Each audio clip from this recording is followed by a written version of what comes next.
मागच्या वेळेस त्यांच्यावर विश्वास ठेवून उमेदवारी दिली, तुमच्याशी पण गद्दारी केली. पण तुम्हाला सांगतो त्याची ही शेवटची गद्दारी आहे. 20 तारखेला 23 तारखेला तो आमदार राहणार नाहीये. 23 तारखेला तो आमदार राहणार नाही. सगळं जाती धर्माच्या लोकांना फसवलं, सर्व जाती धर्माच्या लोकांना फसवलं. इथं एक जात अशी नाही त्याला फसवलं नाही. पहिल्या निवडणुकीत कोळी मल्हार समाज असो, राजपूत समाज असो, धनगर समाज असो, हाटकर समाज असो, ओबीसी समाज असो, मागासवर्गीय समाज असो, मराठा समाज असो, सगळ्यांचे मत घेतले पण एकाचंही काम केलं नाही. असा हा आमदार आहे. त्याच्यामुळे मी तुम्हाला विनंती करणार आहे की अशा आमदाराला तुम्ही निवडून देणार आहे का? अशा आमदाराला तुम्ही निवडून देणार आहे का? त्याच्यामुळं आपल्याला निर्णय घेतलेला, पक्का निर्णय घेतलेला आहे साहेब. तुमचा आशीर्वाद घेऊन आलेलो आहे मी. आणि उद्धव साहेब ज्या ज्या ठिकाणी तुम्ही मागच्या वेळेस आले होते, विजयी झाला उमेदवार, आता तुम्ही आले, विजयी होणार आहे मी. सिल्लोडची परिस्थिती काय, सिल्लोडची परिस्थिती काय तुम्हाला माहित आहे? इथं साहेब कोणी घर घेऊ शकत नाही, प्लॉट घेऊ शकत नाही. इथं प्लॉटला वसुली चालते, घर बांधायला वसुली चालते.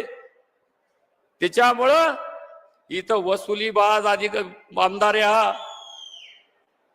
हा वसुलीबाज आमदार आहे.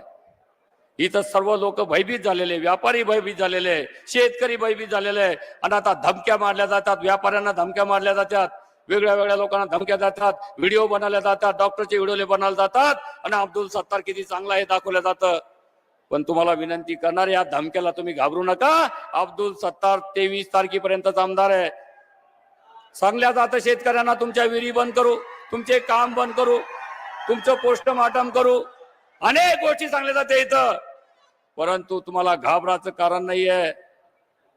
त्यांना सांगतो की मला मांडवली करायला सांगलं, मी मांडवली करणार आहे. मांडवली त्याच्या रक्तात आहे, मांडवली करणं त्याच्या परिवारात आहे. हा स्वतः मांडवली करतो, जे 2 मांडवली करतात. मांडवली करायचं काम कोण करते सगळे जनतेला माहिती आहे. सुरेश बनकर मांडवली करतो का? हा मांडवली करतो. त्याचा दिवस निघला तर रात्रीच्या 4 वाजेपर्यंत मांडवलीचं काम चालू राहतं. मांडवलीचं काम 4 वाजेपर्यंत राहतं. मुलगा वेगळा मांडवली करतो, हा मांडवली करतो, वेगळ्या वेगळ्या लोकांना भेटतो. खरं म्हणलं तर डीएनए कोणाचा चेक केला पाहिजे हे करण्याची आवश्यकता आहे. डीएनए कोणाचा चेक केला पाहिजे मांडवलीचा. मांडवली करणारा डीएनए कोण आहे आणि सच्चा माणूस कोण आहे? त्याच्यामुळे तुम्हाला विनंती करणार आहे, साहेबाला भरपूर सभा आहे आज. साहेब भरपूर बोलायचं होतं, परंतु नाही आता इतक्या लोकांसमोर काय बोलणार साहेब? 2च मिनिटं द्या हो मला साहेब. साहेब हा एवढा साहेब एवढा घाबरलेला माणूस आहे. 1च मिनिटात साहेब, 1च मिनिटं फक्त, 2च विषय बोलतो बघ. एवढा घाबरलेला माणूस उद्या काय निर्णय घेऊ शकतोय मला माहिती, म्हणून लोकांना सांगणं जरुरी साहेब. माझ्या नावाचा कांदवलीचा बनकर, सुरेश पांडुरंग बनकर नावाचा माणूस आणलेला साहेबांनी. त्याचा फोटो छापला नाही, त्याचा बॅनर छापला नाही, त्याचा फिरू लागला. मी तुम्हाला विनंती करणार आहे की हा सुरेश पांडुरंग बनकर नावाचा माणूस आणलेला आहे. हा अब्दुल सत्तार शनिवारी त्याचा पाठिंबा घेणार आहे आणि तो सांगणार आहे पेपरला, फेसबुकला, व्हॉट्सअपला, सुरेश बनकरचा मला पाठिंबा आहे. पण सुरेश बनकर तो मी नसणार आहे. सुरेश बनकर तो कांदवलीचा असणार आहे, तुम्ही लक्षात घ्या. नाही तर तुम्ही म्हणशाल की या सुरेश बनकर मी मांडवली करायला लागला काय? लक्षात घ्या तुम्ही. सुरेश बनकर तो राहणार आहे, सुरेश बनकर मी राहणार नाही. ज्या दिवशी अब्दुल सत्तारच्या दारात जायचं काम पडल, त्याच्या काही कामाचं काम पडल, त्या दिवशी मी फाशी घेईल, पण त्याच्या समोर जाणार याचा विचार करा तुम्ही काळजी करू नका. तुमच्या माटी खंबीरपणे उभे आम्ही. या खंबीरपणाचे 25 वर्षापासून तुमच्यासाठी आम्ही रात्रंदिवस संघर्ष करतो. हे समोरच्या महिला बसलेल्या साहेब याच्यावर अतिक्रमण केलेलं आहे, यांच्या जागेवर अतिक्रमण केलेलं आहे. त्याच्यामुळं मी विनंती करणार आहे की बाकीच्या गोष्टी बोलणार आहे आपण. या प्लॉट दाखवले, या महिला मुस्लिम महिला साहेब तुम्ही बघा तिकडे, त्यांच्या प्लॉटवर अतिक्रमण केलेला हा आमदार आहे. हा मुस्लिमाला सोडत नाही, हा हिंदूला सोडत नाही, हा ओबीसीला सोडत नाही, हा दलिताला सोडत नाही. त्याच्यामुळे तुम्हाला विनंती करतो, नतमस्तक होतो. आमचा परिवार गेल्या अनेक वर्षापासून काम करतो, आम्ही इमानदारीनं काम करतो. तुम्ही मला जर आमदार म्हणून निवडून दिलं तर 100% मी इमानदारीनं काम केल्याशिवाय राहणार नाही आणि मला सर्वांचा आशीर्वाद द्या, सर्व द्या अशी विनंती करतो. धन्यवाद. जय हिंद, जय महाराष्ट्र. यानंतर आपले सर्वांचे लाडके लोकप्रिय खासदार डॉक्टर कल्याण काळे साहेब हे आपले विचार मांडतील.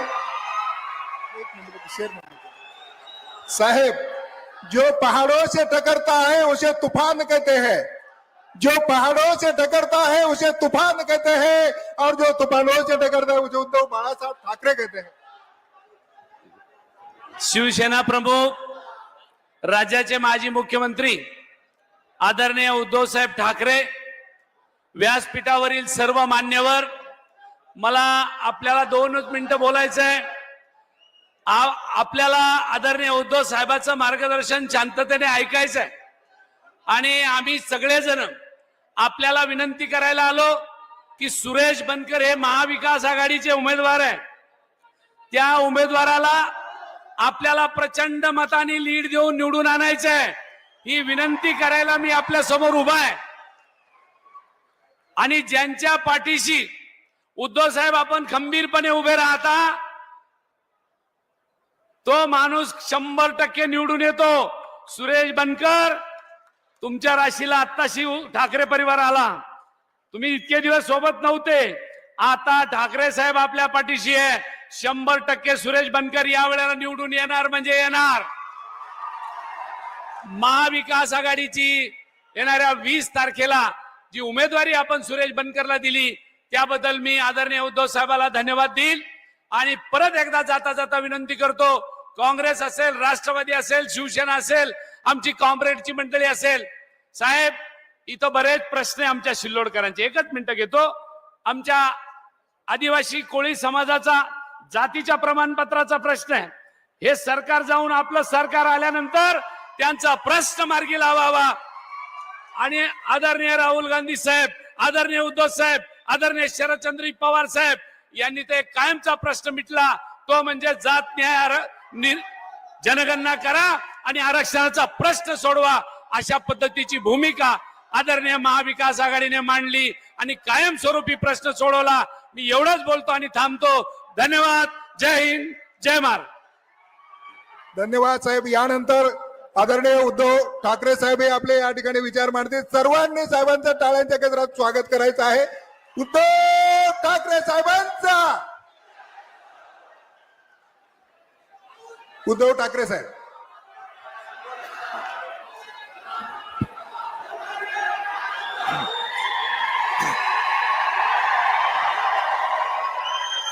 जमलेल्या माझ्या तमाम महाराष्ट्र प्रेमी बांधवांनो, भगिनींनो आणि मातांनो, सर्वप्रथम मी बिरसा मुंडांना अभिवादन करतो. कारण त्या काळामध्ये ही अशी माणसं जीवावर उदार होऊन आपल्यासाठी लढली नसती तर कदाचित स्वातंत्र्य मिळायला आणखीन उशीर झाला असता. तो जमाना वेगळा होता, इंग्रजांचा काळ होता, सगळंच काही विरोधात होतं.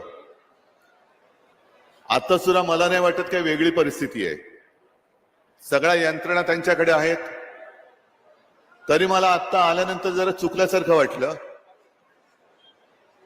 कारण हेलिकॉप्टर मधून उतरल्यानंतर आज बॅग तपासायलाच कोण आलं नाही. आणि मला वाटलं अरे आपलं महत्व एवढं कमी झालंय, आपली बॅग नाही तपासत म्हणजे काय. ठीक आहे, तसं पाहिलं तर हा मतदारसंघ जालनामध्ये येतो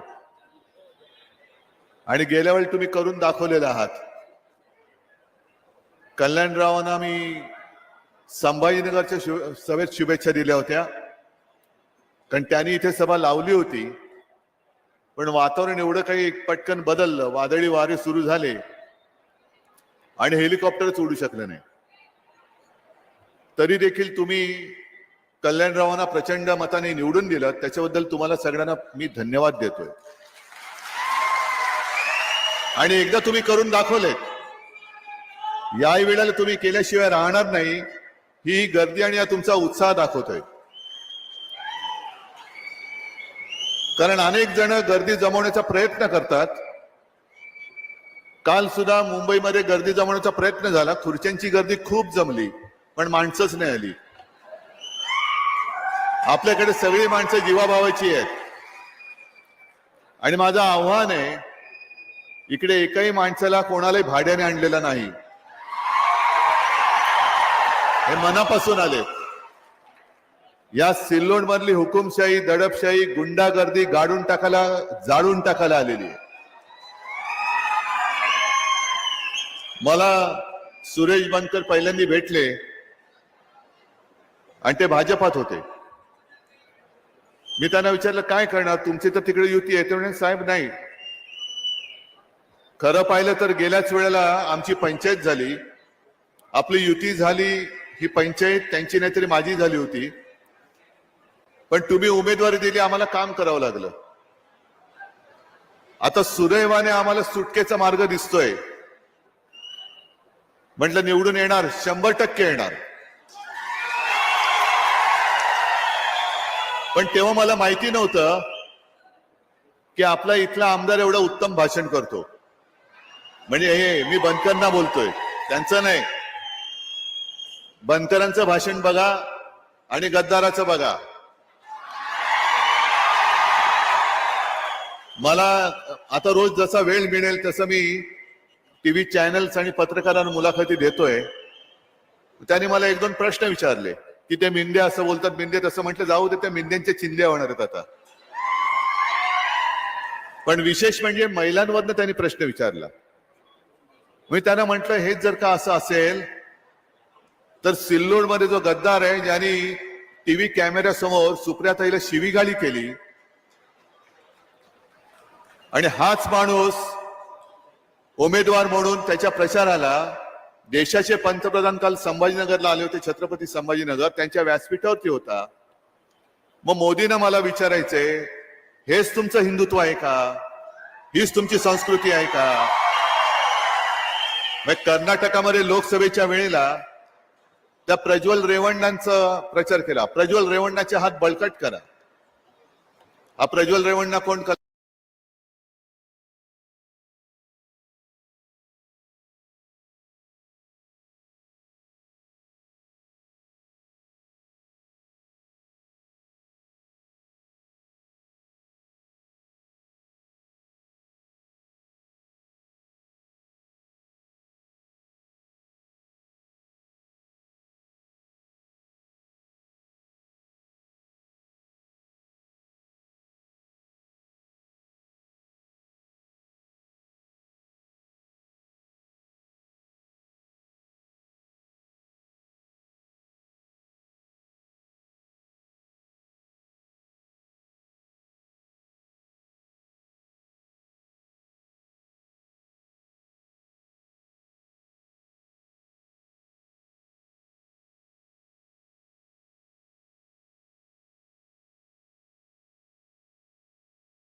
उपकार करीन.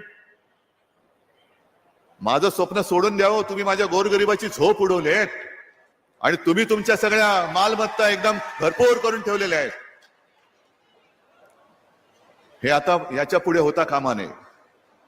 आणि तुम्ही जर का एकवटलात जसे आज दिसतायत, हे एकवटल्यानंतर कोणी किती मोठा असू दे, जेव्हा सर्वसामान्य माणसं एकवटतात ना, तेव्हा किती मोठा माणूस असला तरी तो कोलमडून पडल्याशिवाय राहत नाही. हा या देशाचा इतिहास आहे. म्हणून मी मनापासून तळमळीने भाजपच्या लोकांना सुद्धा सांगतोय, कार्यकर्त्यांना सांगतोय की ही संधी सोडू नका. आता ही संधी सोडू नका. पुन्हा आपल्या या सिल्लोडमध्ये गुंडागर्दी दहशतीचं राज्य तुम्हाला पाहिजे असेल, म्हणजे भाजपच्या कार्यकर्त्यांना पाहिजे असेल, पण ते हवंय असं मला वाटत नाही. जो सच्चा भाजपचा कार्यकर्ता आहे तो नक्कीच या गुंडागर्दीच्या विरुद्ध नव्हे, ती गुंडागर्दी मोडून टाकल्याशिवाय राहणार नाही, हे सुद्धा मला माहिती आहे. चला आपण सगळे एकत्र येऊन पहिल्यांदा ही गुंडागर्दी मोडून काढूया आणि मग त्याच्यानंतरचे जे आपले वचननाम्यातली जी वचनं आहेत, कालच संभाजीनगरमध्ये मी जाहीर केले. कारण मराठवाडा, विदर्भ, उत्तर महाराष्ट्र कुठे कुठे जिथे जातोय तिकडे एकच सगळ्यांची ओरड आहे, सोयाबीन सोयाबीन सोयाबीनला भाव नाही. इकडे सोयाबीनवाले किती शेतकरी आलेत? सगळे आलेत ना. आपल्या काळामध्ये काय भाव होता? 7,000. आता किती आहे? मग मी तुम्हाला वचन देतोय की त्यावेळेला जर मी 7,000 भाव तुम्हाला दिला होता, तर या वेळेला आपलं सरकार आल्यानंतर मी तुम्हाला 7,000 भाव दिल्याशिवाय राहणार नाही. हमी भावच नाहीये. म्हणजे शेतकऱ्याच्या मालाला हमी भाव नाही तर गद्दाराला हमी भाव द्यायचा. गद्दार मस्तीमध्ये मला 50 खोके मिळाले. गद्दाराला जर का 50 खोके मिळत असतील तर राब राब राबणाऱ्या माझ्या शेतकऱ्याला, शेतमजुरांना त्याच्या हक्काचं का मिळू नये? ज्यांनी म्हणजे तुम्ही ज्याला निवडून दिला तो गद्दार झाला, तो खोके घेऊन पळाला. पण ज्याने निवडून दिला तो त्याच्याकडे गेल्यानंतर तो उलटा फिरून दादागिरी करतो. मी तुम्हाला सोयाबीनला भाव देऊन दाखवेन. एकदा तर मी सर्व शेतकऱ्यांना 2 लाखापर्यंत पीक कर्जमुक्त केलं होतं ना. यांनी गद्दारी करून सरकार पाडलं नसतं तर मी पुन्हा तुम्हाला कर्जमुक्त केलं असतं. पण ठीक आहे, मी म्हणजे मिंदे नाहीये. 2.5 वर्षामध्ये यांची बहीण आठवली नाही. निवडणुकीच्या तोंडावरती लाडकी बहीण म्हणून 1,500 रुपये देत आहेत. तुम्ही 1,500 रुपये मिंदे तुमच्या वडिलांच्या खिशातले नाही आणत. हे माझ्या शेतकऱ्याच्या हक्काचे पैसे आहेत, हक्काचे पैसे आहेत. अरे तुम्ही 1,500 काय देताय? आम्ही तर यांना 3,000 देणारच आहोत. पण त्याच बरोबरीने मी महिलांच्या रक्षणासाठी खास महिलांचं म्हणजे पोलीस अधिकारी आणि पोलीस शिपाई सुद्धा असलेली पोलीस स्टेशन सुद्धा मी महाराष्ट्रामध्ये बांधणार आहे. 5 आपल्या जीवनावश्यक वस्तूंचे भाव, तेल, तांदूळ, गहू, साखर, डाळ, या सगळ्या वस्तूंचे भाव शेतकऱ्याचं 1 रुपयाचं सुद्धा नुकसान होऊ न देता मी पुढची 5 वर्ष स्थिर ठेवून दाखवणार आहे. मी सगळं विस्ताराने आता बोलत नाही कारण आणखीन माझ्या 4-5 सभा आहेत. थोडस उमेदवारांना विनंती का केली? कारण वेळेचं गणित जुळत नाही. मग तुमच्यासारखीच लोक 2-2, 3-3 तास माझी वाट बघत बसलेली असतात. आणि आपण म्हणजे काय गद्दार नाही होत. आपल्याकडे पैशाचा महापूर नाहीये, त्यांच्याकडे पैशाची धनशक्ती आहे. माझ्याकडे माझ्या जीवाभावाची जनशक्ती आहे.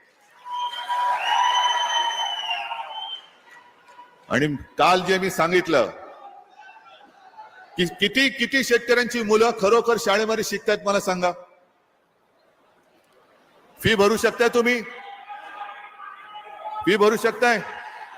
आणखीन किती जणांच्या मुलांना शिकण्याची इच्छा आहे पण शाळेत जाऊ शकत नाहीयेत? मग मी तुम्हाला वचन देतोय की ज्याप्रमाणे मुलींना मोफत शिक्षण दिलं जातंय तसंच माझ्या महाराष्ट्रात जन्मलेल्या प्रत्येक मुलाला मी मोफत शिक्षण दिल्याशिवाय राहणार नाही. करा ना. या सगळ्या गोष्टी जर तुम्ही या निवडणुकीत देणार नसाल आणि भलतीकडे आमची निवडणूक नेणार असाल, म्हणजे अनेकदा पत्रकार मला विचारतात की अमित शहानी तुम्हाला आव्हान दिलेलं आहे की काश्मीर मधलं 370 कलम काढलं, त्या कलम काढणाऱ्यांच्या विरोधात जे आहेत त्यांच्या बरोबर तुम्ही बसलात. म्हणजे कोणाच्या बरोबर बसलो? अमित शहा तिकडे मुफ्ती मोहम्मद सईद बरोबर बसले होते, मेहबूबा मुफ्ती बरोबर नव्हते बसले. मग तेव्हा कुठे गेले होते यांचं सगळं हे राष्ट्रीयत्व आणि हिंदुत्व? बरं, 370 कलम काढलं हे काश्मीरसाठी महत्वाचं आहेच. आजही मी त्याचं कौतुक करतो, मला काही त्याच्यात गैर वाटत नाही, कारण काश्मीर हा आपल्या देशाचा अविभाज्य भाग आहेच, अविभाज्य भाग आहेच. पण काश्मीरमध्ये जेव्हा सगळ्या आपल्याच रक्ताच्या जनतेवरती अन्याय होत होता, तेव्हा अमित शहा, तुम्ही आणि नरेंद्र मोदी कुठे होतात? त्याच्यामुळे माझं एवढंच मत आहे की बाकीचे जे आपले काही मुद्दे आहेत ते जरा बाजूला ठेवूया, पण माझ्या शेतकऱ्याच्या सोयाबीनला भाव का नाही मिळत, कापसाला भाव का नाही मिळत, मिंदेला भाव कसा मिळतो? आणि तुम्ही ठरवायचंय ही जी काही निवडणूक आहे ते उद्धव ठाकरेचं काय होणार, बनकरांचं काय होणार. कल्याणराव खासदार झाले म्हणजे कल्याणराव झाले, दिल्लीला गेले, तुमचा त्यांचा संबंध नाही असं नाहीये. का कल्याणरावना तुम्ही खासदार केलं? कारण आपल्या देशाचं संविधान वाचवण्यासाठी म्हणून आपण ते केलं होतं. तसंच का बनकरना आपल्याला आमदार करायचंय? कारण ह्या सगळ्या वचनातल्या वचन दिलेल्या गोष्टी या मला पूर्ण करण्यासाठी मला सुरेश बनकर आमदार पाहिजेत. या सिल्लोड मधली गुंडागर्दी संपवण्यासाठी मला सुरेश बनकर आमदार पाहिजे. आणि मी जे बोलतो ते मी करून दाखवतो, आणि जे करता येण्यासारखं असेल तेवढंच मी बोलतो. म्हणून माझी वचनं जी आहेत ती बाकीची दिलेली आहेतच. पण एकदा तुम्ही या गद्दाराला पाडा नाही असा गाडा की याचा पापाचा पाडा, याची पूर्ण चौकशी करून तुम्हाला भयमुक्त आणि दहशतमुक्त करून याला तुरुंगात टाकल्याशिवाय राहणार नाही, हे सुद्धा मी तुम्हाला वचन देतोय. आणि त्याच करता ही निवडणूक केवळ उद्धव ठाकरे, सुरेश बनकर, महाविकास आघाडी अशी नाहीये, तर तुमचं आयुष्य तुम्ही कोणाच्या हातात देणार आहात हे ठरवणार ही निवडणूक आहे. तुम्ही तुमचं आयुष्य, तुमच्या मुलाबाळांचं आयुष्य, त्यांचं भविष्य हे छत्रपती शिवरायाच्या मावळ्याच्या हातात देणार आहात की तुमच्यावरती दादागिरी, गुंडागिरी करणाऱ्या गद्दाराच्या हातात देणार आहात, हे ठरवणारी निवडणूक आहे. मी सांगण्याचं काम केलं, उत्तर तुम्ही द्यायचंय. आणि मला खात्री आहे, मी तर बोलतोय, तुम्ही भोगता आहात.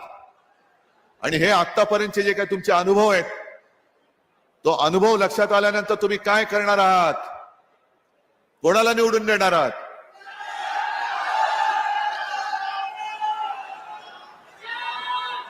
कोणाला? शाबास. या सगळ्या मशाली या नुसत्या हातात धरणाऱ्या मशाली नाहीत. मशाल प्रत्येकाच्या हृदयामध्ये धगधगली पाहिजे आणि 20 तारखेला ती अशी पेटली पाहिजे की या सिल्लोड मधली गुंडागर्दी, दादागिरी, दहशत ही मशाल जाळून भस्म केल्याशिवाय राहणार नाही, हा विश्वास व्यक्त करतो आणि आपली रजा घेतो. जय हिंद, जय महाराष्ट्र. धन्यवाद साहेब. त्यानंतर पक्का आठवतोय मैदान. गेल्या वेळेला ओमदारासाठी आलो होतो, तुडुंब भरलेलं होतं, आणि तेव्हा तुम्ही मला वचन दिलं होतं की ओमदादाला विजयी करणार. खरं म्हणजे मला पण आता जरा थोडीशी ऑपरेशन नंतर अडचण होते, नाहीतर धाराशिवकरांना मला साष्टांग दंडवतच घालायचंय. कारण तुम्ही तुमची निष्ठा ढळू दिली नाही. बाकी इकडे तिकडे गद्दारी झाली, अगदी परांड्यामध्ये सुद्धा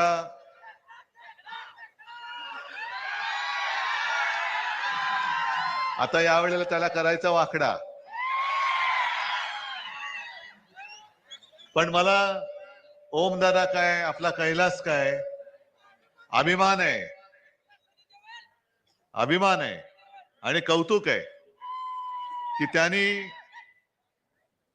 आपल्या धाराशिवच्या नावाला कलंक लागू दिला नाही. आणि तसं पाहिलं तर कैलासला पण घेऊन चालले होते, पण जाता जाता तुम्हाला सतत संपर्क करत होता. आता कैलास लहान आहे म्हणून मी आरुतुरे बोलतो, दोन्ही मुलंच आहेत, ओमदादा काय किंवा कैलास काय. आणि कसा आला काय आला हे त्यांनी तुम्हाला सांगितलेलं आहे. पण तसं पाहिलं तर हा सोन्याच्या लंकेपर्यंत पोहोचला होता, पण लंकेमध्ये गेला नाही. कारण त्याला माहिती होतं की सोन्याची असली तरी रावणाची लंका आहे, आणि रावणाची लंका जाळण्यासाठी शिवसेना मशाल हातात घेणार आहे. म्हणून तो परत आला, नाहीतरी यांनी पण घेतले असते 50 खोके. पण कधी म्हणजे जो असाच जो काय माल असतो तो विकला जातो, पण निष्ठा कधी विकली जाऊ शकत नाही, आणि निष्ठा कोणी विकत घेऊ शकत नाही. आज तसं पाहिलं तर मला जास्त काय बोलण्याची गरज नाही, कारण तुम्ही सगळे ठरवून आलेलाच आहात. आणि इथून मला जायचं बार्शीला, आणि मगाशी बघितलं एवढे प्रवेश चाललेत की जणू काय कुठलं धरणच फुटलंय, आणि हा सगळा भगवा लोंढा आपल्याकडे येतोय. आणि याच गोष्टीचं मला आश्चर्य पण वाटतं आणि अभिमान पण आहे, कारण भाजपाने सगळं मला संपवायचा प्रयत्न आज सुद्धा चाललेला आहे. आणि मी जो काही आहे तो केवळ आणि केवळ तुमच्याच भरोश्यावरती आहे. तुम्ही जोपर्यंत मला साथ सोबत द्याल तोपर्यंत माझं अस्तित्व आहे, आणि तुम्ही जेव्हा माझा हात सोडाल तेव्हा मी अस्तित्वात राहणार नाही. मोदी शहा मला संपवू शकत नाही. माझं संरक्षक कवच हे माझ्या आई जगदंबेने तुमच्या रूपाने मला दिलेलं आहे.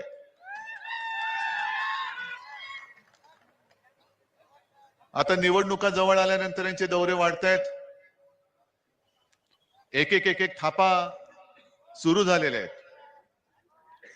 आपण आपला वचननामा दिलेला आहे, महाविकास आघाडीचा सुद्धा जाहीरनामा प्रसिद्ध झालेला आहे, आणि महायुतीचा जुमलानामा प्रसिद्ध झालेला आहे. हा थापानामा आहे, जुमलानामा आहे. म्हणजे महिलांना 1500 रुपये देत आहेत, शेतकऱ्यांना कर्जमुक्त करणार असं म्हणतायत, पण हे कधी म्हणाले? निवडणुकीमध्ये तुम्ही पेकाटात लात घातल्यानंतर यांना कळलं. आधी का नाही केलं? महिलांना 1500 रुपये हे जेव्हा तुम्ही गद्दारी करून माझं आपलं हक्काचं सरकार पाडलं, त्याच वेळेला का नाही केलं की पहिल्याच फटक्यामध्ये जसं मी केलं होतं. नागपूरचं मुख्यमंत्री म्हणून माझं एकच अधिवेशन झालं, आणि मंत्रिमंडळामध्ये सगळं मंत्रिमंडळ नव्हतंच, आम्ही जेमतेम 7 मंत्री होतो. अजित पवार पण मंत्री झालेलेच नव्हते तेव्हा, आणि 7 जणांचं मंत्रिमंडळ असताना देखील कोणी न मागता मी माझ्या शेतकऱ्याला 2 लाखापर्यंत पीक कर्ज मुक्त करून दाखवलं होतं. 10 रुपयामध्ये शिवभोजन दिलं. मग मी पण जर का राजकारणी असतो तर मी सुद्धा केलं असतं ना, की बघू ना निवडणूक आल्यानंतर थापा मारायला काय जाते. पण थापा मारणं माझ्या रक्तामध्ये नाहीये. जे बोलेन ते करेन, आणि जे करणार असेल तेच बोलेन नक्कीच. आता आहे ना 1500 रुपये त्यांना महिलांची आठवण आली, 3 लाख रुपयापर्यंत कर्ज. अरे तुम्ही काय करताय? मोदी म्हणाले होते शेतकऱ्याचं उत्पन्न दुप्पट होईल. किती शेतकऱ्यांचं उत्पन्न दुप्पट झाले? 15 लाख रुपये किती जणांच्या खात्यात आलेत? अच्छे दिन किसके आए बताओ जरा. बरोबर आहे, अदानीचे अच्छे दिन आलेत, बाकीचं सगळं काळे दिन आहेत. दुर्दैवाने जसं धाराशिवकरांनी एक धाडस दाखवलं तसं आणखीन थोडं महाराष्ट्राने नक्कीच धाडस दाखवलंच. पण मला स्वतःला शिवसेना म्हणून एक 5-7 जागा कमी पडल्या, आणि इतरत्र सुद्धा देशाने आणखीन त्यांच्या 25-30 जागा खाली केल्या असत्या ना, तर मोदी बुवा आज हिमालयात दिसले असते.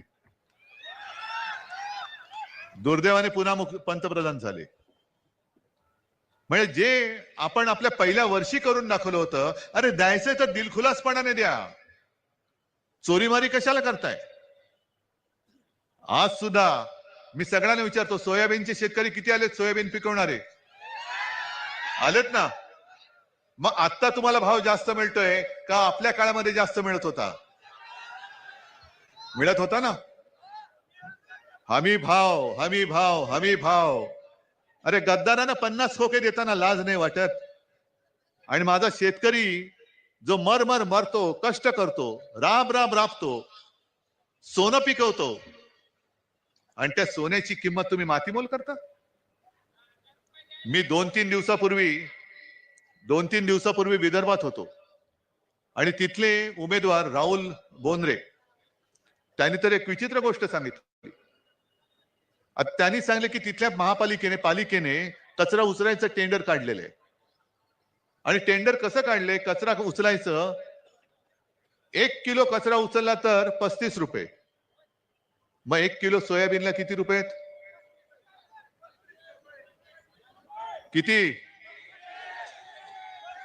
25. मग कचऱ्याला भाव जास्त आहे का सोयाबीनला? कचऱ्याला आहे ना. मग आता शेतकऱ्यांनी काय कचरा पिकवायचा? मग एक काम करू, जर कचऱ्याला भाव मिळतोय तर सगळा कचरा गोळा करा. म्हणजे इथे टेंडर नाही काढलं, मी तिथे सांगितलं की सगळा कचरा गोळा करा आणि नेऊन ठेवा जिल्हाधिकाऱ्याकडे, दे पैसे. सोयाबीनचा भाव नाही देत ना, मग तुझा जो भाव आहे तोच भाव कचऱ्याचा आहे. यांचा कचरा करून टाका एकदा. यांचा कचरा केल्याशिवाय जागे नाही होणार. पण आता तुमची निवडणूक आल्यानंतर ज्या विषयावरती मी बोलतोय की सोयाबीनला हमी भाव मी देऊन दाखवतो ना, दिला होता ना पूर्वी. दुधाला भाव देतो ना. जो शेतकरी अन्नदाता म्हटल्यानंतर अन्नदाता देवो भव, त्या देवाला तुम्ही किंमत देत नाही आणि मग मंदिरामध्ये जाता, मग सगळ्या मतदारांकडे जाता. हे नाटक आता बंद केलं पाहिजे. हे थोतांड आहे. आपण जे काही ठरवलेलं आहे की आपलं सरकार आल्यानंतर आपण परत